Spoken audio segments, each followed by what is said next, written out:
नमस्कार, हम रिंकू तिवारी जिला गोपालगंज बिहार से हैं। अभी हम दुबई में रहिले। स्वागत बा आप सबके हमारे चैनल पे। आज आप सबके बीच एगो विवाह गीत लेके आयल बनी। आप सब गीत सुनी पसंद आवे तो लाइक करे ब्लॉगिन और कमेंट में ज़रूर बताए ब्लॉगिन के गीत कैसे लगा था। और अगर चैनल का सब्सक्राइब नहीं कैले तो कृपया आप सब चैनल का सब्सक्राइब करें कि जब भी हम गाना अपलोड करें तो आप सबके नोटिफिकेशन मिले। निबिया के पेड़ जनी काटी मोरे बाबा हो, निबिया के पेड़ जनी काटी मोरे बाबा हो, निबिया चिरैया के बसेराए बाबा, निबिया चिरैया के बसेराए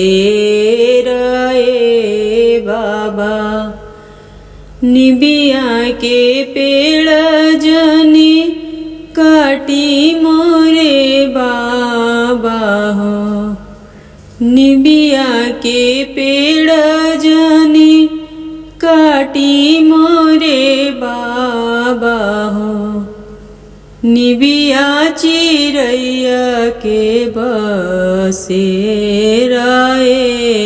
बाबा, निबिया चिरैया के बसेराए बाबा। होत भीनु सहारा चिरैया उड़ी जई है हो, होत भीनु सहारा चिरैया उड़ी जई है हो, रही जई है पेड़ावाया के लाए बाबा, रही जई है पेड़ावाया के लाए बाबा। बेटी गरह जनी जानी मोरे बाबा हो, बेटी गरह जनी जानी मोरे बाबा हो, बेटी गरह जनी जानी मोरे बाबा हो, बेटी विदेशिया के साथ ए बाबा, बेटी विदेशिया के साथ ए बाबा, बेटी गरह जनी जानी मोरे बाबा हो, बेटी गरह जनी जानी मोरे बाबा हो, बेटी विदेशिया के साथ ए बाबा, बेटी विदेशिया के साथ ए बाबा। होत भीनु सहारा बेटी ता चली जई है हो, होत भीनु सहारा बेटी ता चली जई है हो, रह जई है माया के लाए बाबा, रह जई है माया के लाए बाबा। अमवा का पेड़ा जनी काटी मोरे भैया हो, अमवा का पेड़ जनी काट मोरे भैया हो, अमवा चिरैया के बसेराए भैया, अमवा चिरैया के के बसेरा ए भैया। होत भीनु सहारा चिड़ैया उड़ी जाई है हो। होत भीनु सहारा चिड़ैया उड़ी जाई है हो। रही जई है पेड़ावाया के लाए भैया। रही जई है पेड़ावाया के लाए भैया।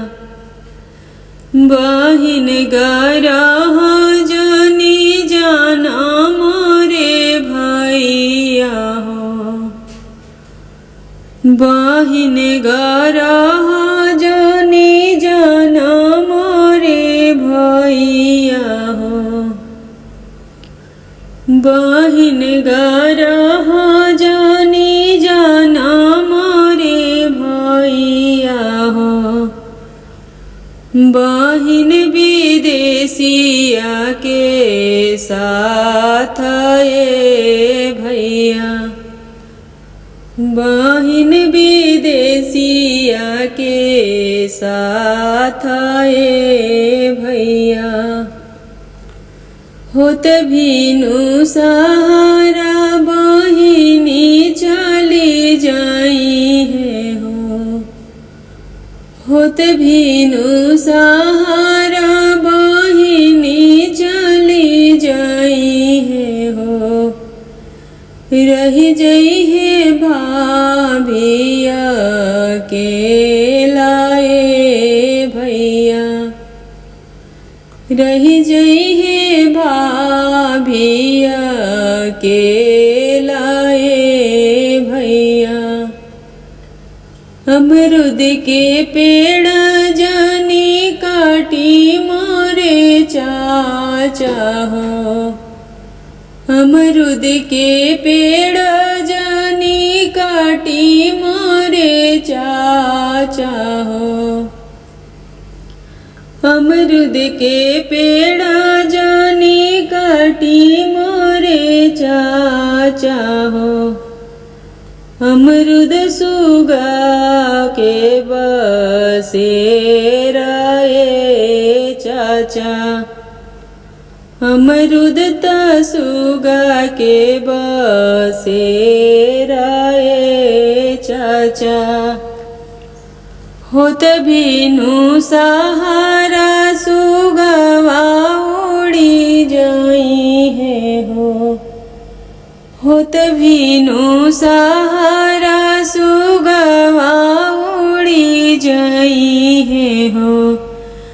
रही जई है पेड़ावाया के लाए चाचा। रही जई है पेड़ावाया के लाए चाचा।